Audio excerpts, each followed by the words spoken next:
when they announced that General Yakubu Gowon was gone, I nearly break down, only to discover that it was not true. When General Gowon phoned to say that I'm still alive, I'm still enjoying this country and the position I am. So what am I saying? Let us build up a country where people are not some aspect of the country are not subjugated to the position of second-class citizens. You have seen it all from the paper I've read. I've done a homework. Over how many billions of naira and dollars have been collected from the South-South region? If not up to 90%. What do we export from this country? Oil. Where does it come from? From the South-South. Where today, the whole oil industry is in the hands of Nigerians who are not from the oil producing areas. Our people are just watching patiently. Their areas are being destroyed every day, and this cannot continue. Our roads, as I said, in the Niger Delta have all collapsed. Today I cannot go home because I'm too old to travel on the road. Sometimes I'm too old to go to the airport, to sit down for another 20 hours before I can go home. That is the country we have today. This should not be allowed to continue. A situation where today we have cut our nose to spite our fate. I'll give you an example. Yesterday, there was a meeting between the GMD of NNPC Limited, my good friend, or son, Abakari, and the marketers, oil marketers. It was revealed that the price of fuel, one of the reasons for the rise in the price of fuel is because the distance being taken by the tankers from Port Harcourt or from Warri to Kano or to the north has doubled because of the collapse of the roads from Port Harcourt to Benin, from Benin to Auchi and to Okene. Now what have they done? They now have to travel out because the Auchi road, Benin Auchi road, is completely cut off. So what are they doing now? The oil tankers now move from Port Harcourt or Warri to Ibadan. From Ibadan through the southwest to Kwara State, to Kogi State, before Abuja. Is that not sabotage by our own selves? And yet people are spending money doing all sorts of things, as if we have no government sometimes in this country. You have had, out of about 500 roads being rehabilitated, North Central alone has over 100 and something, 1,000 and something roads. Southeast has 112 or so. Southwest 119. And South, where the oil money is produced for the building of these roads, has only 52. On what basis was it arrived at? We now produce the resources of this country for the control of these resources by people who are not from the area alone. Enough is enough, as I said. We cannot continue in this like this.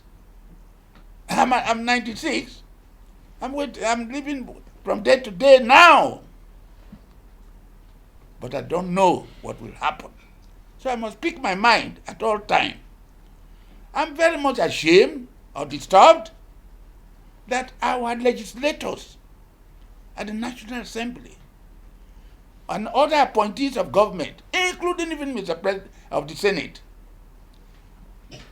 believe that whatever favor, whatever the position they get from the federal government is a favor. From whom? From your fellow Nigerians who do not even contribute any kobo to the revenue of the country. So that's what we are facing. And our people cannot talk because they fear of their positions. And who are the sufferers? Their own people in the South. We cannot continue like this. Our people are frustrated.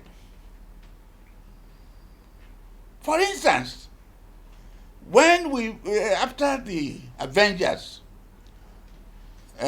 destruction of pipelines and so on, and we intervened and brought peace to the area.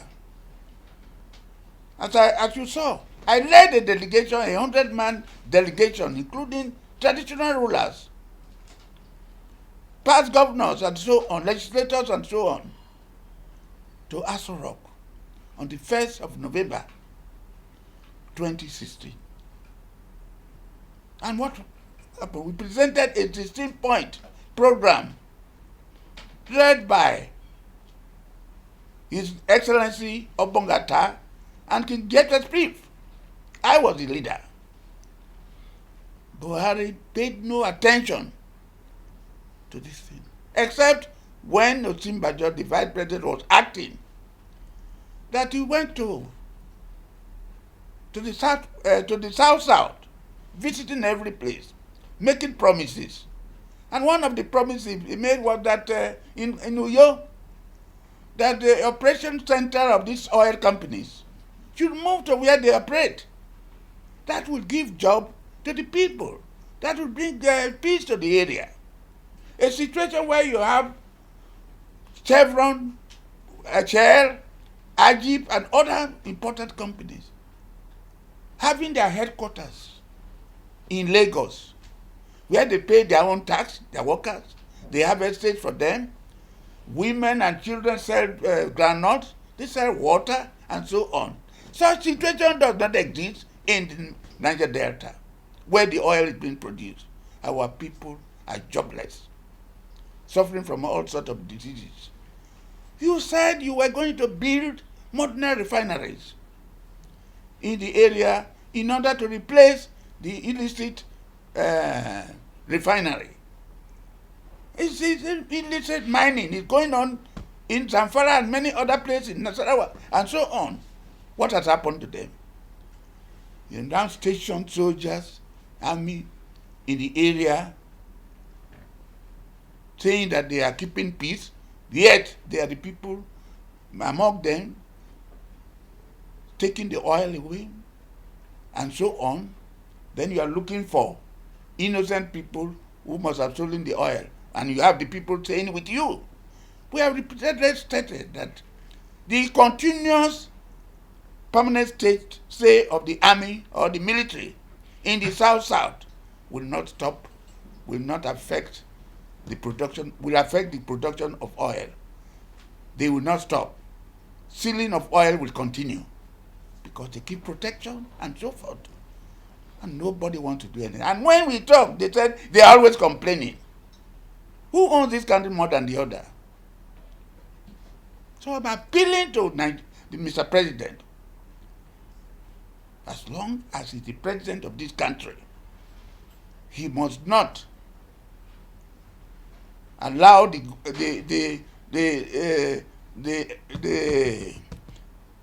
South to experience more neglect, marginalization, and all sorts of things. We are not second-class citizens. Do you also observe when most of these oil companies were pulling out from the land to offshore, the Nigerian managing directors of this country arranged with their companies to sell these oil companies in Nigeria, in our area, to other Nigerians. We are strangers. Nobody consults us. So where are we? So I'm calling again on our people who are in the federal government to wake up and save us from further destruction or further unpleasantness. Now that I'm alive, I'll continue to defend my people, project their image. We are not second-class citizens to anybody. Our oil industry has been taken over. We are strangers, are watching. Enough is enough. Thank you.